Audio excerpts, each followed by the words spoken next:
Thank you very much for the invitation. I'm very glad to share some of my research interests and also some of my COP initiative today. So I'll give you a brief introduction, already some like a background for my research interest, and then we'll focus on nutrition assessment, analysis, and how the environmental occupational factors with the diet, nutrition. Then I'll give you a little bit like background as like a real world example for the nutrition assessment analysis and how that connect to the microbiome and other host factors like multiomics. And then last, I'll give you a brief introduction for our Mount Sinai Bionutrition Research Core Initiative. So as Rafa just mentioned, I had my medical degree in preventive medicine in Xiaotao School of Medicine, Central South University, and then I have my epidemiology training in Tulane and University of Texas. And then for my postdoc, I focus on like integrated cancer epidemiology, which I integrate like microbiome with the nutrition epi and cancer epi while I was in Baylor College of Medicine and Amnesty Cancer Center. My research interest focus on the biological factors such as aging, racial, ethnicity, gender, and then modified factors such as the lifestyle, nutrition, microbiome, physical activity, and on the disparity of the GI-related cancer risk, such as colorectal cancer, liver cancer, and the outcome survival and treatment.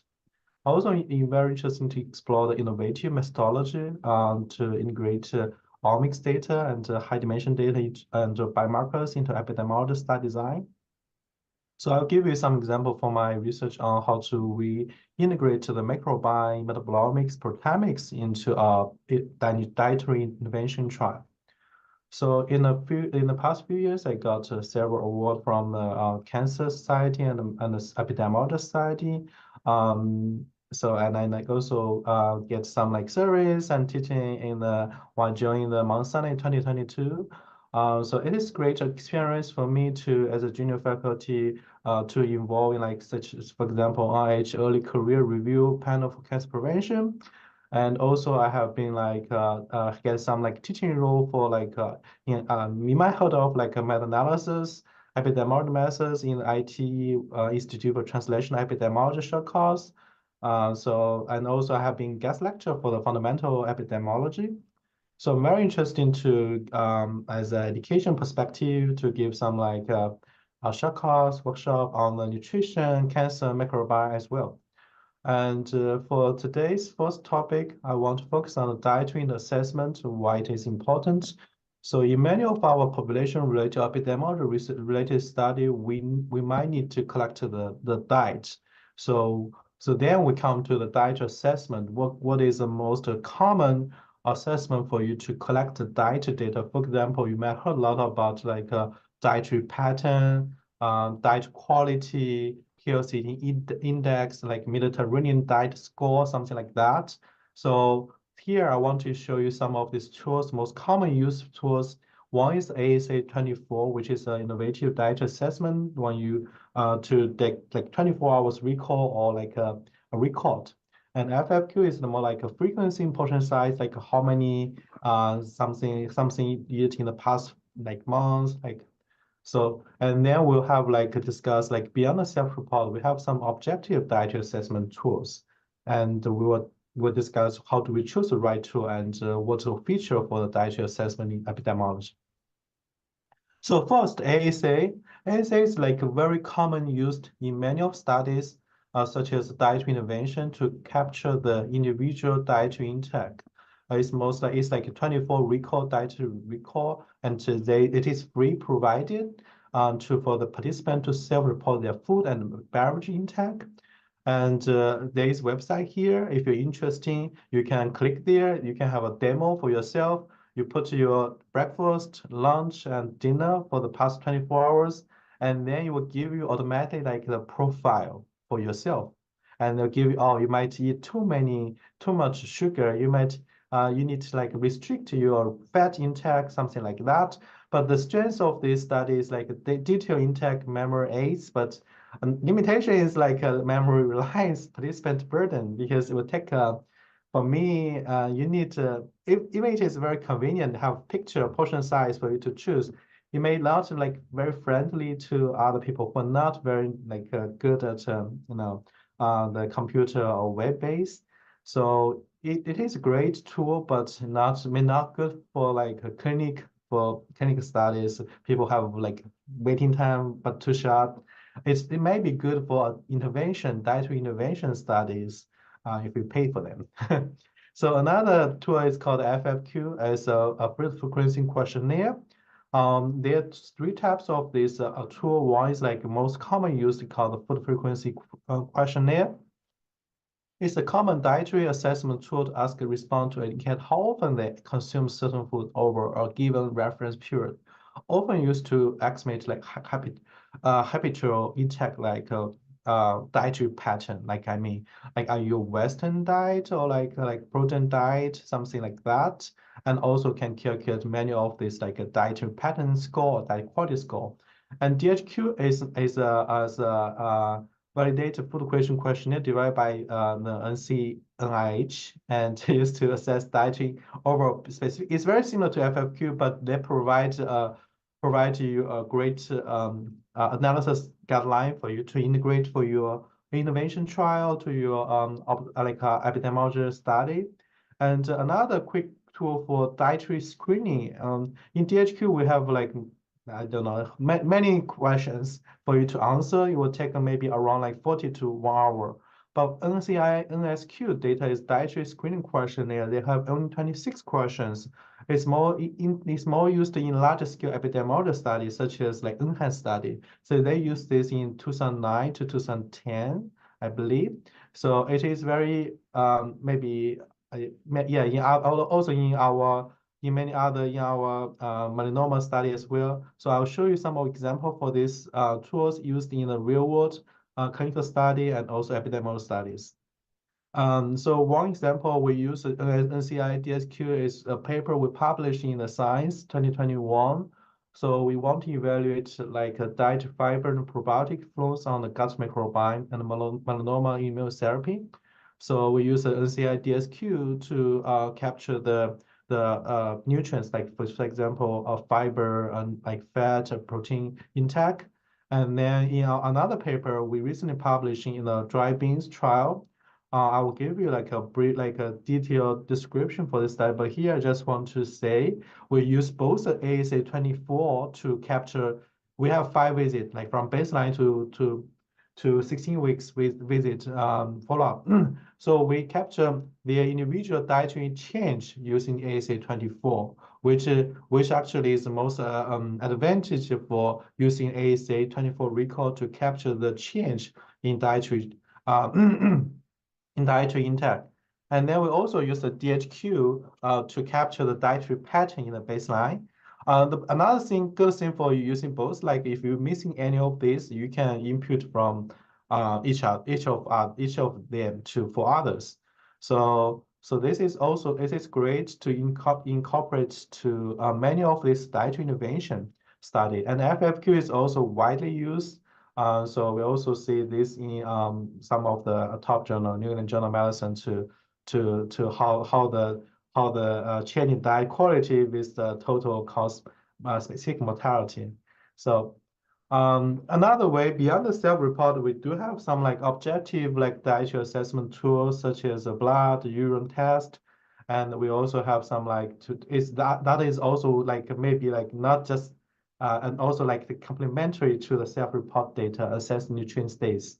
And now we do have a lot of like technology enhanced tools such as the apps, right? You might see some of the one thing I see from the apps is like track you like a diet, check you like weight, track your physical activity, like also give you when you eat something, take a picture. So that is real-time tracking, user engagement, but the challenge for that is like a digital literacy, and then we have like data privacy. You may not share your data, right? So it will not be maybe just partially share your data, so we are not able to analysis like from epidemiology side or from the clinical trial side for your data. So yeah, so then we come to the question, how do we choose the right tool? I just mentioned a little bit, depends on your study design, depends on your study goal. We may recommend different like kinds of dietary assessment tool for your study. For example, if your study is longitudinal, right, and you have large population, like population base, so we might recommend you for use the DSQ and also for ASA. So you can have a combination for your study, one frequent quick questionnaire and one like a 24 recall. But if you are like in a clinical study, you need like a real, it's challenging, and then you might develop some like tools like app with some like company to track their diet. So we do have some like collaborators and here GI department, GI division, they collaborate with some of these like one app I remember is called Light MD. So it will actually track your diet and provide the data to the research team. So the future of diet assessment will be have emerging technology, methodology, as I mentioned. Each of these tools have their pro and cons, and we can integration like objective measures to self-report data. For example, for some of the alcohol intake, so we might rely some of the PET test to measure what they really alcohol intake, which is a challenge in many of the studies for if you use the Odyssey for alcohol. And then we can enhance the accuracy, but also ease of the dietary assessment. Then I want to next topic, I want to focus on the analysis part. Like if you have the grade assessment, you have the data, plenty of data, how would you like analysis the data? So for dietary pattern, I'm very interested in diet pattern. For diet pattern, we have different ways. One is called predefined index. So if you use like a very standard ASA24 or like FFQ, you always have the option to have the SAS code or like R code to calculate healthy eating index and Mediterranean diet score or DASH score you might heard of. And then it's pattern typically include component scores such as tables, fruits, legume, nuts, and seeds, grains, and meats. And then different exist like for example, they put like different weight for the alcohol in some of these studies. And also there's like there's like other like adherence to the guideline. They have different like focus on the like sugar and fatty acid. And then postural index. This actually really appropriate for some of the personalized designs or like modified survey. For example, one of the study I recently used for class analysis is we developed like a Hispanic version of the DSQ. So we do not have like standard way to calculate many of these index. So, but we have the data, we have the variation, so we can do many of these like PCA, principal component analysis, factor analysis, class analysis. Based on usually we do is like healthy, unhealthy. You might see this in many of these studies, and also we can label them like Western diet or other like prudent diet, as I mentioned before. It's like really like prudent is more like high consumption of vegetables, fruits, and Western diet is like red meat, processed meat, and more like sugar drinking. And so for individual, then we are interested in individual dietary factors that like macronutrients and like something like carbohydrates, protein, fiber, like align with the recommendation. Then we're also interested in like their meal patterns and timing, something like that. And you might see some of this like research like a skip like a breakfast, how to skip breakfast, how like the timing of the each of day affect some of the metabolic regulation. And then some of our research will come to the food groups, such as the trial we have done is like dry beans, but there's also other like a lot of other studies focus on like fruit, vegetables, blueberry things, plant-based base. So that is also very important. You will see like low fat, high fat choice, and but really it's like a balance of this like each of these like dietary nutrients. And then we come to nutrients, right? So we have macronutrients, and then we have the micronutrients intake, vitamin, minerals, and how that will be like affect the health. And there's also a lot of other like clinical trial focus on these supplements for this, for example, resistant starch and other vitamins on the health in many of the disease, liver disease, diabetes, and cancer. So in summary, this is, I just give you like a brief review for the nutrition analysis. In the real world, there are a lot of other like analysis there. So the nutrition analysis will provide us insight of how into dietary pattern and implication of health. So I'll give you an example for my study. We review like maybe like a plant-based like a diet is associated with a good outcome for the liver health. You also have identified potential nutrition deficiency and access and guide innovation for optimized diet for health and well-being. We have a lot of examples like this, like we know processed meat is not good. We know sometimes we found coffee is good for healthy. And so, yeah, then I want to give you like two very hot topic, popular topic you might see in the nutrition study. One is called controlled feeding trial. The definition is like study where research provide all food consumed by the participants, then assess the impact of specific dietary pattern health outcomes. And this is like total dietary control, all food and drink provided to participants. We have a standardization for each of the food serving size, and then we monitor. The advantage is we have high accuracy for assessing dietary intake. We have precise in control for nutrient composition. We elimination the self-reporting errors common in opposition studies. We do have some limitation for this feeding trial. Resource intensive, requires a lot of planning, potential funding. We have limited generability because we control the setting. And we have a short-term focus. It's just like a brief period due to the practical consistency. And then we identify the causal, the application identify the causal relationship between some of the nutrients. For example, when you find something like very important in your observational study, so then you can do a feeding trial, just each of these, where that will directly affect the treatment or affect to the some of the intermediate biomarkers you have. And this will form the basis for dietary guideline public health recommendation.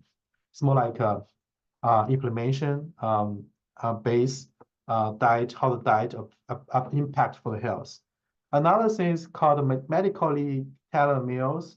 When I was in University of Texas, we have a course called culinary medicine. So one of the major components for this is called, we will cook for the tailored meal for each of these patients, more like personalization for like people with diabetes, hypertension, and there will be like a great lot of collaboration between like a dietitian, physician, and some of even for like primary care provider.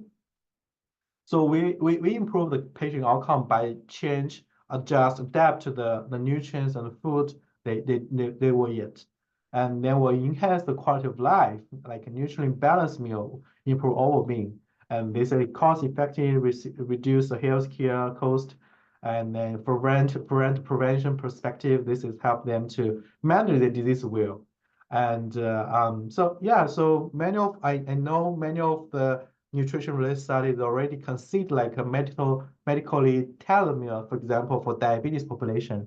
For us, like the fatty liver disease population, we will considering maybe we can develop some like great tailored meal for them. So that is actually very two hot topics in dietary area. So here, since it's occupational medicine, I want to give you like a brief. I'm not an expert in this area, but I want to give you an overview for the environmental occupational factors with diet. So first is food accessibility. Is location availability of the healthy food options. Like for example, the grocery store, whether they have a lot of holistic grocery store, and also work schedule on the meal preparation choice. Like we know a lot of like clinicians, they're very busy and they do not prepare their meal, or like just like not very if they have the regular working skill, they may have more healthy meal preparation. And explore risk. So we have chemical, air pollutants affecting like food quality and health as well. And also I want to say like the water, right? The water also have some like I know there are a lot of research on how the water affects your health. And then we have application agricultural practice.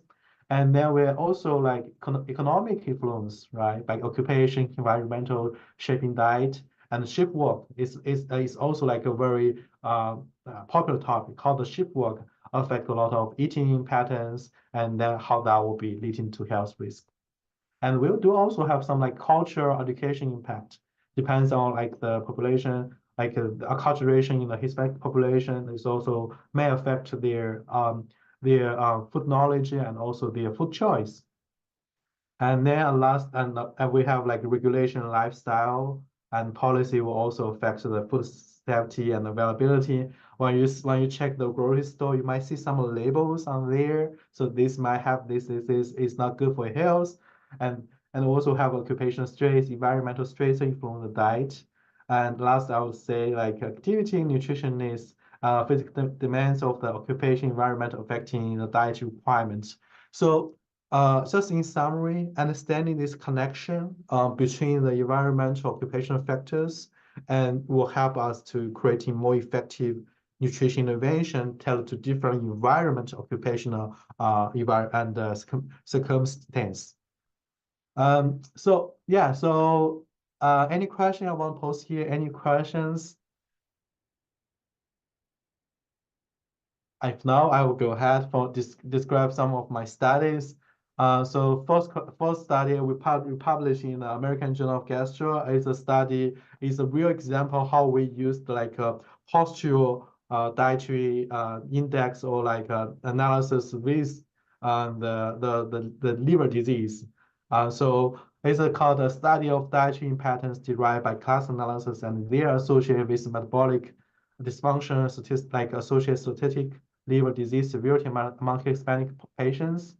So just some like brief view for these studies. What we know is like diet is the potential modifying factors for the MSOD, but there is limited diet research conducted among these Hispanic patients with MSOD. Then in this study, we identified two primary dietary patterns from a questionnaire, modified questionnaire for this Hispanic population. We found one is fast food meat pattern, and one is plant-based protein pattern. And the fast food meal diet is associated with 2.5-fold higher of the odds of develop more severe cirrhosis than plant-based diet, independent of demographic, lifestyle, metabolic characteristics. I'll give you like more visualize how this like two class developed. So we use the class analysis tree to develop like two. You can see from here there's two pattern by two different color. One is the plant-based. We have sugar, cereal, food, juice, whole grains, and then we have fast. We have more like frozen desert, fried chicken like this.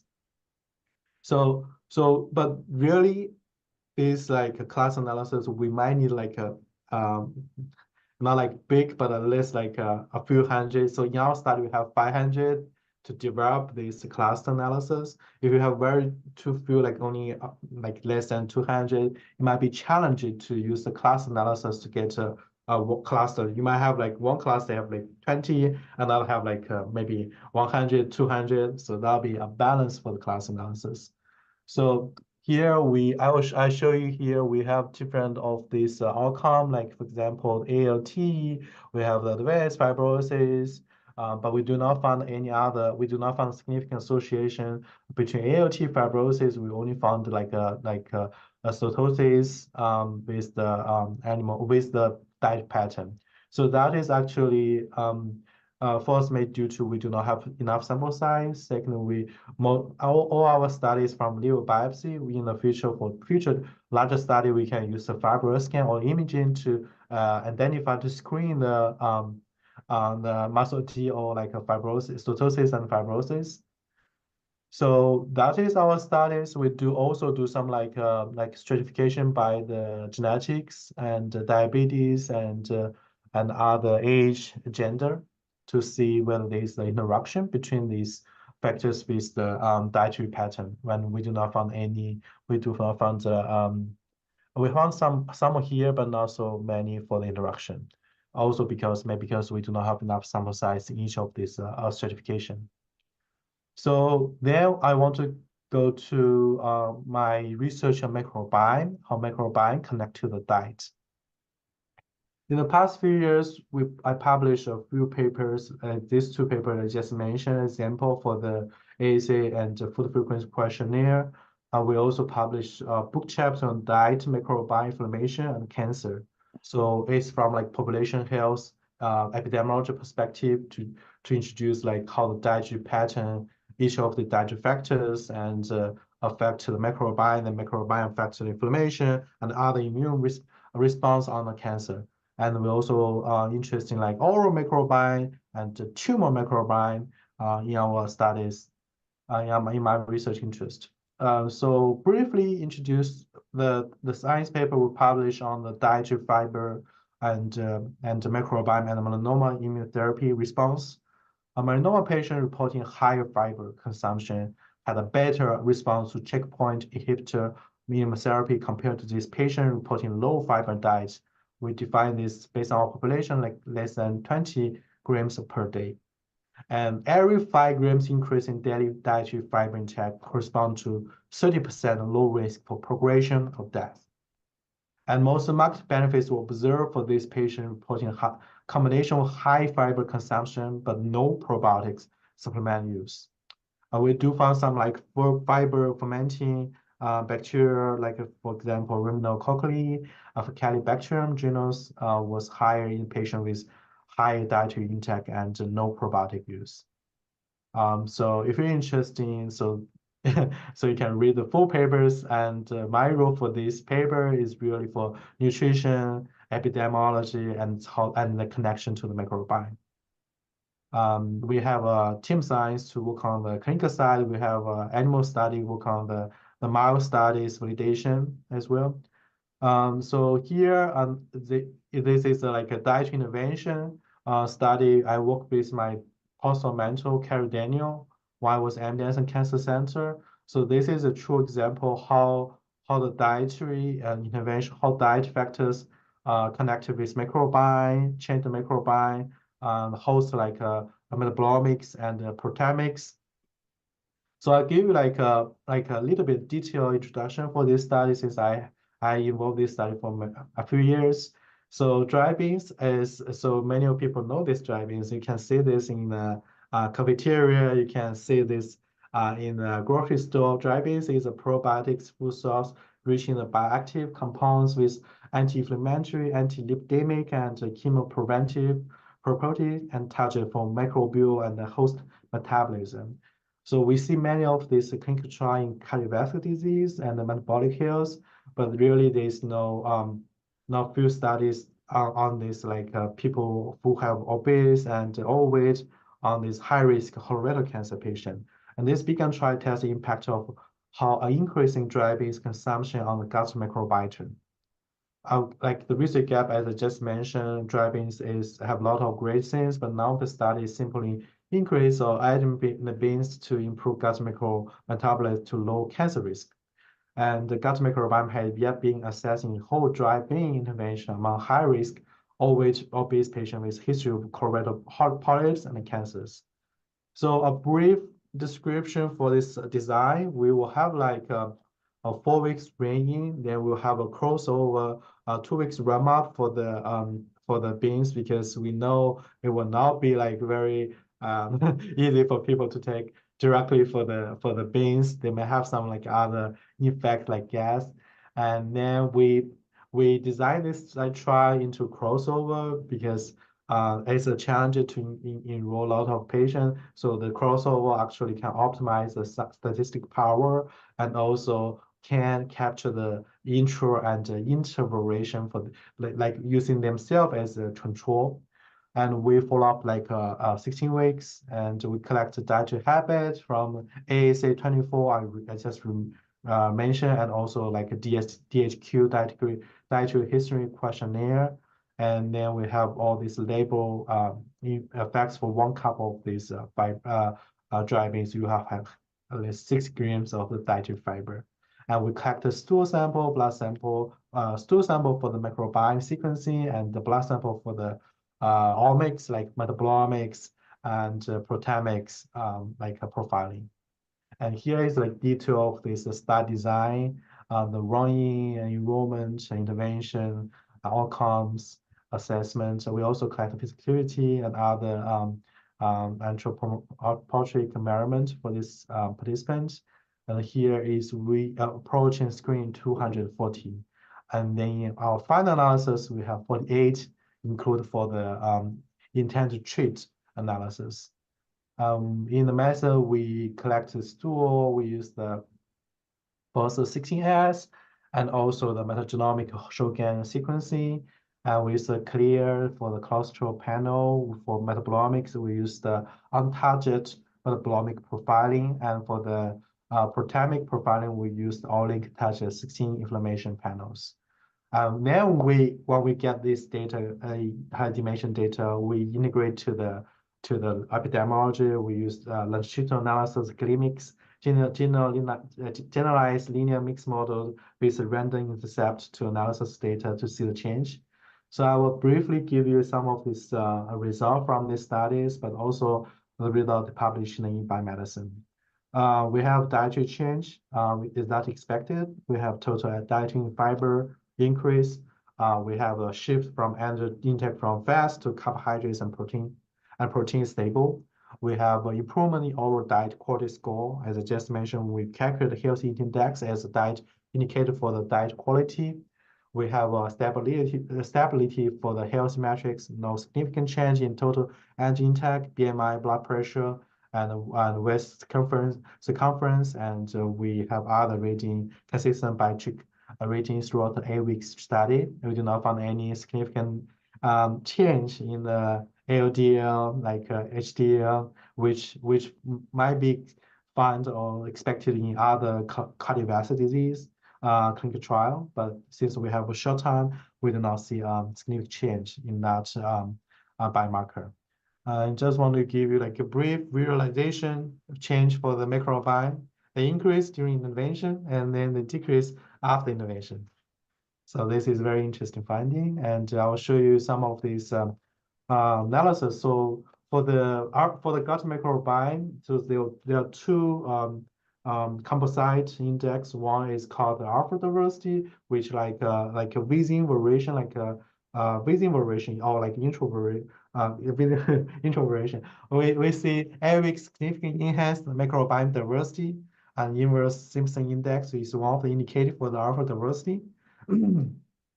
We also see some bacterial abundance change, such as decreasing in the rest of bacteria, Streptococcus at 4 weeks, and then we see increase of Calibacterium. We know it's great related to the like fiber intake by end of 8 weeks. But then after post intervention, all these like reverse regular diet without beans. So we can see the shift for the how diet affects the microbiome, right? So we also see some like metabolites change, like for example the folic acid, and then after the intervention, they all like reverse back to their regular diet. So that just also show like how the diet intervention, how the like if you maintain healthy eating diet, healthy eating diet pattern will affect your microbiome and metabolic health. And in this, we show some of these like proteomic biomarkers, for example, FGF19 for the critical factor in the cell growth and differentiation. It's also very important in the liver health. And also we see some other like inflammation biomarkers change during our studies. So this is like a combination of the microbiome, multiomics and dietary intervention studies. So key findings, as I mentioned, we do identify some of like never-based influence beneficial microbiomes, metabolites, and biomarkers, FGF, like the trigonolin, and simply in dietary in addition to beans have potential therapeutic benefits. And then implication for diet, we might change our lifestyle or diet if we have some risk. But even now, without like people who are obese and overweight, they might need to pay attention to their diet pattern. For the practical strategy, just 1 cup of navy beans. Like this is like a take-home message for me for this vegan trial. But it's not applicable to all these people. If you have some other disease, you might consult to your doctor for the navy beans or like dry beans. But for some of my friends around me or colleagues around me, up they listen to this topic, they change they add a little bit based to their Euro diet as well, just and they feel better they told me. So so I want to give you my research interest here. So we in Mount Sinai we have Mount Sinai Marsh Registry Biobank, which is launched in May 2022 by Dr. Mina Bansal. It's a longitudinal study aimed at identify real-world factors related to fibrosis, progression, and developing predictive algorithm for liver and cardio clinical outcomes. So I have some of the highlight diet microbiome on this study. We present this in the liver meeting. If you're interested, I can send a copy of this poster. We are still working on the manuscript right now. So I know I maybe have a few minutes. If you're interested, you can. This is one of the figure in my book chapter how they illustrate the relationship between diet, microbiome, host, and cancer.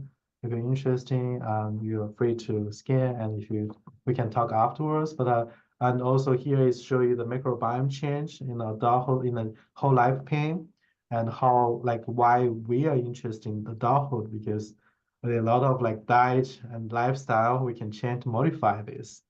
And this give you some like brief instruction how we design a more like microbiome modulation on the clinical research and translational research. So I want to have like a few minutes to talk about about the core we developed. So considering all this research I just mentioned, we know nutrition is important.